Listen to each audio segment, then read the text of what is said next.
ആദ്യമേ അഭിപ്രായം പറഞ്ഞിട്ടുണ്ട്. നിലമ്പൂരിൽ UDF വളരെ കംഫർട്ടബിൾ ആയിട്ട് ജയിക്കും. അത് കാരണം ഈ രാജ്യത്തെ രാഷ്ട്രീയ കാലാവസ്ഥയാണ്. കാരണം ജനങ്ങൾ മടുത്തിരിക്കുന്ന ഒരു സർക്കാരിനെതിരായിട്ടുള്ള ജനവികാരം ശക്തമായി പ്രതിഫലിക്കുന്ന ഒരു ഇലക്ഷനായിട്ട് നിലമ്പൂർ മാറിക്കൊണ്ടിരിക്കുകയാണ്. അപ്പോൾ UDFന് വളരെ കംഫർട്ടബിൾ മെജോറിറ്റി UDFന് കിട്ടും. ആര്യാടൻ ഷൗക്കത്ത് നല്ല ഭൂരിപക്ഷത്തോടെ MLA ആവും.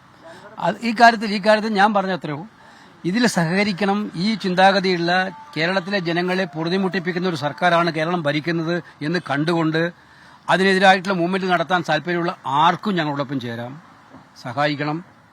അൻവറിന്റെ കാര്യത്തിൽ അത് തന്നെയാണ് ഞാൻ പറഞ്ഞത്. അദ്ദേഹം ഉയർത്തിയ കാര്യങ്ങളിൽ അദ്ദേഹം നിൽക്കുന്നുണ്ടെങ്കിൽ അദ്ദേഹം UDF സ്ഥാനാർത്ഥിയെ ജയിപ്പിക്കാനായിട്ടുള്ള രംഗത്ത് വന്ന് സഹായിക്കുക. ഇത്രേ ഉള്ളൂ. ഞാൻ ഇത്രേ പറയാൻ ഉദ്ദേശിച്ചുള്ളൂ. നിങ്ങൾക്ക് എത്ര വിഷയമുണ്ട്? ദേശീയപാത തകർന്നേടത്തിൽ ചോദിച്ചില്ല നിങ്ങൾ എന്നോട്? അതെ, കടലിൽ മീൻ ഇന്നലെ ഞങ്ങളൊക്കെ കടലിൽ മീൻ കഴിച്ചുകൊണ്ടിരിക്കുകയായിരുന്നു. ജനങ്ങളുടെ ഇടയിൽ ഇത്ര ആശങ്കയുണ്ട്. മത്സ്യത്തൊഴിലാളികൾ വറുതിയിലാണ്. 1000 രൂപയും ആകെ 1000 രൂപയും 6 കിലോ അരിയുമാണ് കൊടുത്തിരിക്കുന്നത്. ഈ കപ്പല് തകർന്നതിനെ കുറിച്ചുള്ള ഒരുപാട് ദുരൂഹതകളുണ്ട്. കേരള സർക്കാർ ഇക്കാര്യത്തിൽ ഫലപ്രദമായി ഇടപെട്ട് ഏറ്റവും കൂടിയ നഷ്ടപരിഹാരം വാങ്ങിച്ച് അത് മത്സ്യത്തൊഴിലാളികൾക്ക് വേണ്ടി നൽകാൻ തയ്യാറാവണം. ഇങ്ങനെയാണ് മുൻകാലങ്ങളിൽ ഉണ്ടായിരിക്കുന്നത്, കപ്പൽ ദുരന്തങ്ങളിൽ ഉണ്ടായിരിക്കുന്നത്. അതാ പറഞ്ഞത്. അക്കാര്യത്തിൽ എന്തുകൊണ്ട് സർക്കാർ നടപടി സ്വീകരിക്കുന്നില്ല? ആവശ്യമായിട്ടുള്ള കോമ്പൻസേഷൻ കപ്പൽ ഉടമകളിൽ നിന്നും വാങ്ങിച്ചിട്ട് അവർക്ക് ഇൻഷുറൻസ് കിട്ടുമായിരിക്കും. പക്ഷെ സ്റ്റേറ്റ് ഗവൺമെന്റ് എന്തുകൊണ്ട് ക്ലെയിം ചെയ്യുന്നില്ല?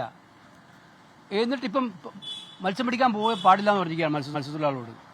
മത്സ്യബന്ധനം പാടില്ല എന്ന് പറഞ്ഞാൽ അവരെങ്ങനെ ജീവിക്കും? അപ്പൊ ഈ കാര്യത്തിലുള്ള ആശങ്കകളൊന്നും നിങ്ങൾ ആരും പങ്കുവെക്കുന്നില്ല. നിങ്ങൾക്ക് ഒരേ ഒരു ചിന്ത, ഇല്ലില്ല, ഒരു വഴിക്കില്ല.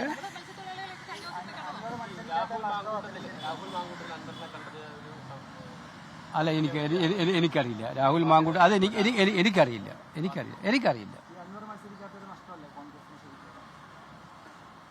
ഷാജഹാന്റെ പുതിയ ഗവേഷണം നടത്തിയിട്ട് കണ്ടുപിടിച്ചതാണോ ഇത്?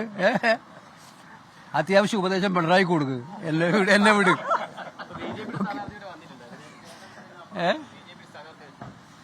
എന്ത് വന്നാലും UDF തിരിച്ചു പിടിക്കും നിലമ്പൂർ. ഇപ്രാവശ്യം നിലമ്പൂരിൽ നിന്നും ഒരു UDF MLA വരും കേരളത്തിൽ. അതോടുകൂടി ഈ സർക്കാരിനെ താഴെയിറക്കാനുള്ള യുദ്ധം ഞങ്ങൾ ആദ്യപടി ജയിക്കുകയും ചെയ്യും.